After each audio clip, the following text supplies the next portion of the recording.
रोहिणी कृषी पर्यटनात आल्या आल्याच आपल्याला काय अनुभवायला मिळतं?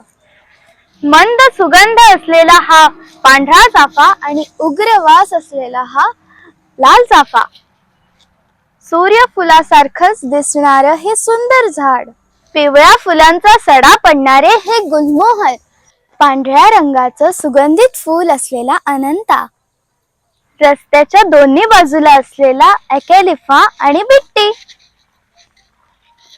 लाल फुलाचा गुच्छ असलेलं जास्वंद, पांढऱ्या रंगाचं फूल असलेला नागचाफा, मधमाशांना आवडणारी आणि आम्हालाही आवडणारी ही लिली, पक्ष्यांना आवडणारा धामण आणि गच्च सावली असलेला भोकर.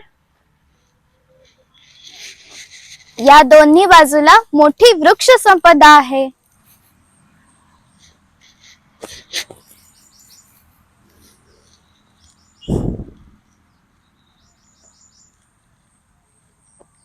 या झाडांमध्ये आमचं दडलेलं घर, सूर्यफुलाचं छोटं रूप, वडेलिया.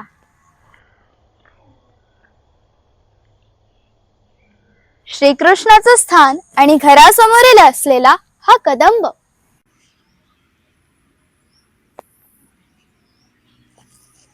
भरपूर फुलपाखरे येणारी ही डेझी. श्रीकृष्णाच्या सत्यभामेचं आवडतं झाड पारिजातक.